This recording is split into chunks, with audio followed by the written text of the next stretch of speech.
दर्शकों फिर दोबारा स्वागत है प्रोग्राम सचो सच विच जी। डॉक्टर साहब साडे कोल पहली लिखत आई है दल खालसा दे सरप्रस्त भाई गजिंदर सिंह दल खालसा जी दी। इन्हां दी लिखत दा विशा है बरगाड़ी दा इकट्ठ मते अते मायूसी। अज बरगाड़ी पिंड विच शहीदां दी याद विच होए इकट्ठ पंथी इकट्ठ दीयां तस्वीरां वेख के बहुत खुशी हो रही सी। इकट्ठ दी हाज़री तब्दीली दा सुनेहा दे रही सी। उडीक सी कि 71 होई लीडरशिप की फैसले करती है अते आउण वाले वक्त लई कौम नूं की प्रोग्राम दिंदी है। शाम पे उडीक खत्म हुई, पास किए गए मते पढ़न नूं मिले। खालसा जी सच कहां पढ़ के मायूसी हुई। इहो जे इतिहासिक इकट्ठ इहो जे सधारण मतिਆਂ ਲਈ नहीं हुंदे। अज दे मते पंथ दे सुनहरी भविख नूं सिरजण वाले होने चाहिए सन। पहला मता कि 30 अक्तूबर नूं सारी लीडरशिप पंजाब दे मुख मंत्री नूं अपना खून पेश करन जावेगी, क्योंकि इकट्ठ ने मुख मंत्री नूं खून पीना ऐलानिया है। इस मते दा कोई सियासी अर्थ नहीं है। तुसी 30 अक्तूबर दे मुजाहरे दा ऐलान करो, उस दे घर दे घराओ करन दी गल करो, कुछ समझ भी पवे। खून देना है तां किसी गरीब दे ते जरूरतमंद मरीज नूं दिओ। ये कदम एक सुलझा होया सियासी कदम ना हो के एक जज्बाती ड्रामा लगेगा। दूसरा मता सी उन्हां दा 27 अक्तूबर नूं दुनिया भर विच सिख संगतां अखंड पाठ रखन अते 29 नूं भोग पाउण। इस मते विच भी कुछ खास नहीं है, पर चलो इसे बहाने शहीद सिंघां नूं याद कर लिया जावेगा ते गल तुरी रहेगी। मता तीजा 15 नवंबर नूं हर पिंड शहर दी सड़क ते कालियां झंडियां फड़ के बैठिया जावे। जो हो रहा है उस नूं कुछ अगे दी गल करनी बनदी सी, ये तां पिछे हटण वांग लगदा है। चौथा मता इस वार संगतां दिवाली नूं काली दिवाली वजों मनाउण ठीक है, पर बंदी छोड़ दिवस है, इस नूं शोकमई काला रखण दी बजाए खालसाई रंग दिंदे तां किते चंगा हुंदा। पंजवां मुख मंत्री तों स्पष्टीकरण मंगिया गया है कि बाहरले सूबियां विच बैठे राजसी कैदियां दी रिहाई हो गई है तां पंजाब विचले कैदियां दी क्यों नहीं। इस विषय उत्ते बड़े सवाल ते जवाब पहला हो चुके हैं। ये भी एक रूटीन दा सवाल ही है। छेवां गुरु ग्रंथ साहिब दी बेअदबी दे केस विच फड़े गए बेगुनाह सिंघां रुपिंदर सिंह जसविंदर सिंह नूं रिहा किया जावे। इस दे नाल ही बापू सूरत सिंह दे मसले ते सरकार नूं ताड़ना ये मता बिल्कुल सही है, पर बापू सूरत सिंह दा मसला एक वखरे मते विच छोया जाना चाहिदा सी। सही है, पर सधारण इकट्ठां दा मता है। इहो जे इतिहासिक इकट्ठ तों लोग कुछ होर कुछ इनकलाबी उम्मीद करदे हुंदे हन। सतवां मता मौजूदा श्रोमणी कमेटी तो सिखां दा विश्वास उठ गया है, नवीआं चोणां करवाईआं जाण। मता ठीक है, पर अगली गल भी करनी बनदी सी। मौजूदा श्रोमणी कमेटी मैंबरां नूं बादल दा साथ छड्ड के पंथ अते पंजाब दे हित विच खड़ो जाण दा सद्दा भी देना चाहिदा सी। 8वें मते विच पंथक सरकार वल्लों सिखां नाल जातियां थाणिਆਂ विच बीबियां दी पात्रोलनी आर्थिक वधीकियां किसानां दे मसले दी ते गल कीती गई की कहां। 9वां मता बुरज जवाहर सिंह वाला विच होई गुरु महाराज दी बेअदबी दे असल मुजरिम फड़े जाण, ਸਿੰਘਾਂ ਦੇ ਕਾਤਿਲ फड़े जाण ਅਤੇ जे 15 नवंबर तक भी ना फड़े गए ਤਾਂ 15 नवंबर ਤੋਂ ਬਾਅਦ ਅਕਾਲੀ ਵਿਧਾਇਕਾਂ ਤੇ ਲੀਡਰਾਂ ਦੇ ਘਿਰਾਓ ਕੀਤੇ ਜਾਣਗੇ। ਆਖਰੀ ਮਤਾ ਸਾਰੇ ਮਤਿਆਂ ਦੇ ਸਿਰੇ ਦੀ ਗੱਲ ਹੈ, ਜਿਸ ਦੇ ਸੰਘਰਸ਼ ਲਈ ਕੋਈ ਅਰਥ ਨਹੀਂ ਨਿਕਲਦਾ, ਪਰ ਇਹ ਮਤਾ ਵੀ ਸਿੰਘਾਂ ਨੂੰ ਜੋ ਕਰਨ ਲਈ ਕਹਿ ਰਿਹਾ ਹੈ ਉਹ ਤਾਂ ਸਿੰਘ ਪਹਿਲਾਂ ਹੀ ਕਰ ਰਹੇ ਹਨ। ਨਵੀਂ ਗੱਲ ਕੀ ਹੈ? इस इकट्ठ विच 71 होए लीडरां ने कौम नूं नवां की दिता? पता नहीं ये मते किस ने तैयार कीते होणगे, पर ना तां इन्हां विच कोई डूंगे विचार वाली गल है ते ना ही सुलझी हुई शब्दावली है। एक ऐसा कौमी संघर्ष जिस ने हुकूमत दीआं जड़ां हिला रखियां होईयां हन, उस दे सिखरले इकट्ठ दे मते कौम दे सुलझे हुए विद्वानां दी किसी टीम वल्लों वधिया तरीके नाल तैयार ते ड्राफ्ट कीते होने चाहिए सन। इन्हां मतिਆਂ ਵਿੱਚੋਂ कौम ਦੇ ਗਰਮ ਹੋਏ ਖੂਨ ਨੂੰ ਮੰਜ਼ਿਲ ਵੱਲ ਵਧਣ ਦਾ ਸਪਸ਼ਟ ਰਸਤਾ ਦਿਖਣਾ ਚਾਹੀਦਾ ਸੀ, ਪਰ ਇੰਜ ਨਹੀਂ ਹੋਇਆ। ਲੱਗਦਾ ਹੈ ਕਿਸੇ ਲੀਡਰ ਨੇ ਇਕੱਠ ਵਿੱਚ ਜਾਣ ਤੋਂ ਪਹਿਲਾਂ ਕੋਈ ਤਿਆਰੀ ਨਹੀਂ ਸੀ ਕੀਤੀ ਹੋਈ, ਭਵਿੱਖ ਲਈ ਕੁਝ ਸੋਚਿਆ ਵਿਚਾਰਿਆ ਨਹੀਂ ਸੀ। ਗਰਮ ਤਕਰੀਰਾਂ ਬਾਰੇ ਸੋਚਿਆ ਹੋਵੇਗਾ, ਤਕਰੀਰਾਂ ਹੋਈਆਂ ਹੋਣਗੀਆਂ ਤੇ ਬਸ। ਮੈਂ ਕਿਸੇ ਲੀਡਰ ਦੀ ਨੁਕਤਾਚੀਨੀ ਲਈ ਇਹ ਲਫ਼ਜ਼ ਨਹੀਂ ਲਿਖ ਰਿਹਾ।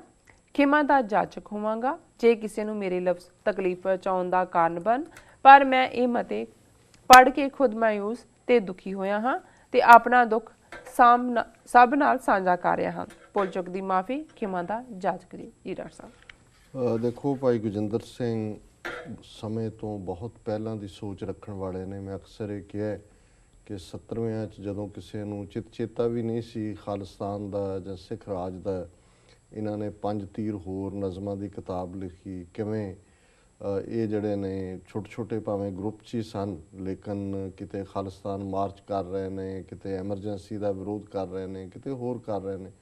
ਔਰ 1981 'ਚ ਸੰਤਾਂ ਦੀ ਗ੍ਰਿਫਤਾਰੀ ਤੋਂ ਇੱਕਦਮ ਬਾਅਦ ਜਹਾਜ਼ ਲੈ ਕੇ ਉਡਾ ਕੇ ਲਾਹੌਰ ਲੈ ਗਏ ਔਰ ਕਿੰਨਾ ਚਿਰ ਜੇਲ੍ਹ 'ਚ ਵੀ ਰਹੇ, ਪਰ ਅਜੇ ਵੀ ਉਹਨਾਂ ਦੀ ਜਿਹੜੀ ਉਹ ਸਪਿਰਿਟ ਹੈ ਔਰ ਜਿਸ ਤਰੀਕੇ ਨਾਲ ਉਹ ਸੋਚਦੇ ਨੇ ਸਮੱਸਿਆ ਬਾਰੇ, ਉਹ ਉਵੇਂ ਹੀ ਦੂਰਦਰਸ਼ਤਾ ਵਾਲੀ ਹੈ। ਸੋ ਮੈਂ ਨਹੀਂ ਸਮਝਦਾ ਵੀ ਮੈਂ ਇਸ ਤੋਂ ਬੈਟਰ ਕੋਈ ਕਾਮੈਂਟਰੀ ਕਰ ਸਕਦਾ ਸੀ, ਇਸ ਲਈ ਇਸ ਨੂੰ ਹੀ ਮੈਂ ਚੁਣਿਆ ਇਸ ਲਿਖਤ ਨੂੰ। ਔਰ ਉਹਦੇ 'ਚ ਉਹਨਾਂ ਨੇ ਕਿਹਾ ਕਿ ਵੀ ਤਸਵੀਰਾਂ ਦੇਖ ਕੇ ਖੁਸ਼ੀ ਹੋਈ ਔਰ ਇਹ ਲੱਗਦਾ ਸੀ ਵੀ ਕੋਈ ਤਬਦੀਲੀ ਦਾ ਸੁਨੇਹਾ, ਕੋਈ ਕ੍ਰਾਂਤੀਕਾਰੀ ਗਰਮ ਖੂਨ ਨੂੰ ਕੋਈ ਅਗਵਾਈ, ਪਰ ਇਨ ਦਾ ਐਂਡ ਮਾਯੂਸੀ।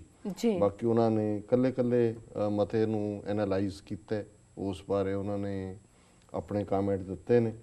ਔਰ ਮੈਂ ਸਮਝਦਾ ਹਾਂ ਵੀ ਇਹ ਸਾਰਿਆਂ ਦੇ ਨਾਲ ਹੀ ਅਸੀਂ ਵੀ ਕਾਫੀ ਹੱਦ ਤੱਕ ਇਵੇਂ ਹੀ ਸੋਚਦੇ ਹਾਂ ਕਿ ਵੀ ਇਹਨਾਂ ਮਤਿਆਂ ਦੇ ਵਿੱਚ ਅਸੀਂ ਕੋਈ ਇਹ ਤਾਂ ਨਹੀਂ ਸੀ ਐਕਸਪੈਕਟ ਕਰਦੇ। ਸਾਨੂੰ ਪਤਾ ਸੀ ਕਿ ਜਿਹੜੇ ਸੰਤ ਬਾਬੇ ਪ੍ਰਚਾਰਕ ਆਏ ਨੇ, ਅਸੀਂ ਉਹਨਾਂ ਦੀ ਸ਼ਲਾਘਾ ਵੀ ਕੀਤੀ ਕਿ ਉਹਨਾਂ ਨੇ ਲੀਡ ਕੀਤਾ ਹੈ ਸ਼ੁਰੂ 'ਚ।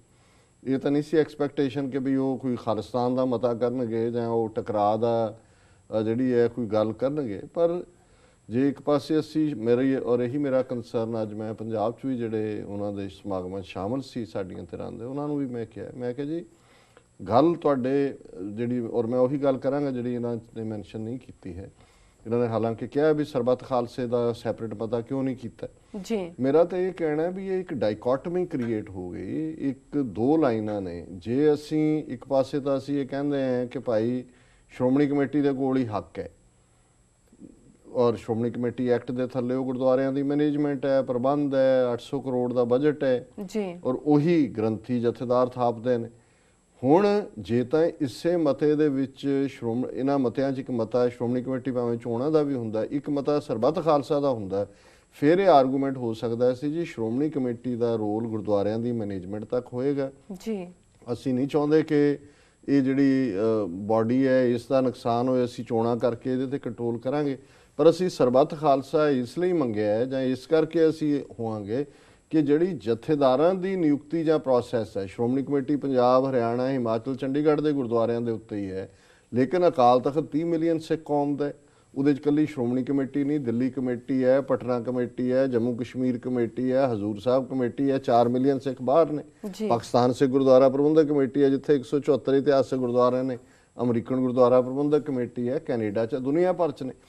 ਕਿ ਜਿਹੜਾ ਸਰਬੱਤ ਖਾਲਸਾ ਹੈ ਇਹ ਰਿਪਰੈਜ਼ੈਂਟੇਟਿਵ ਗੈਦਰਿੰਗ ਹੋਏਗਾ ਆਫ ਦਾ 30 ਮਿਲੀਅਨ ਸਿੱਖਸ, ਤੇ ਜਿਹੜਾ ਜਥੇਦਾਰ ਥਾਪਣਾ ਹੈ ਜਾਂ ਅਕਾਲ ਤਖਤ ਦਾ ਇੰਡੀਪੈਂਡੈਂਟ ਸੈਕਟਰੀਏਟ ਬਣਾ ਕੇ ਕੌਮੀ ਪੰਥਕ ਜਿਹੜੇ ਮਸਲੇ ਨੇ ਉਹਨਾਂ ਦਾ ਫੈਸਲਾ ਸਰਬੱਤ ਖਾਲਸਾ ਕਰੇਗਾ ਔਰ ਸਰਬੱਤ ਖਾਲਸੇ ਦਾ ਨੁਮਾਇੰਦਾ ਇਕੱਠ ਕਰੇਗਾ, ਫਿਰ ਤਾਂ ਗੱਲ ਬਣਦੀ ਸੀ। ਫਿਰ ਤਾਂ ਅਸੀਂ ਚਲੋ ਬਾਕੀ ਵੀ ਕਮਜ਼ੋਰੀ, ਖੂਨ ਦੇਣਗੇ, ਕਾਲੀ ਝੰਡੀ ਦਿਖਾਣਗੇ, ਕਾਲੀ ਦੀਵਾਲੀ ਮਨਾਉਣਗੇ, ਇਹ ਠੀਕ ਹੈ। ਜਿਵੇਂ ਭਾਈ ਸਾਹਿਬ ਨੇ ਕਿਹਾ ਵੀ ਇਹ ਇੱਕ ਆਰਡੀਨਰੀ ਜਦੋਂ ਚੇਂਜ ਹੁੰਦੀ ਹੈ, ਜਿਹੜੇ ਲਾਅਰ ਉਹਨਾਂ ਨੇ ਬੜੇ ਸੋਹਣੇ ਸ਼ਬਦ ਕਹੇ, ਉਹਨਾਂ ਤੇ ਹਿਲਾ ਕੇ ਰੱਖਤਾ ਹੈ, ਸਰਕਾਰਾਂ ਦੀਆਂ ਨੀਂਦਾਂ ਹਰਾਮ ਕਰਦੀਆਂ, ਏਜੰਸੀਆਂ ਨੂੰ ਵਕਤ ਪਾ ਦਿੱਤਾ ਕਿਉਂਕਿ ਇਹ ਥਰਡੇ ਲੈਵਲ ਤੋਂ ਗੱਲ ਉੱਠੀ। ਆਮ ਸਧਾਰਨ ਸਿੱਖ ਕਿਸੇ ਦੇ ਹੱਥ ਟੋਕਾ ਫੜਿਆ, ਕਿਸੇ ਦੇ ਹੱਥ ਕੋਈ ਹੋਰ ਫੜਿਆ, ਔਰ ਇਹਦੇ ਬਾਵਜੂਦ ਕਿ ਇੰਨੀ ਬੇਹੁਰਮਤੀ ਹੋਣ ਤੇ ਸਿੱਖ ਗੁੱਸੇ 'ਚ ਨੇ, ਕੋਈ ਵਾਇਲੈਂਟ ਐਕਸ਼ਨ ਨਹੀਂ ਹੋਇਆ ਪੰਜਾਬ।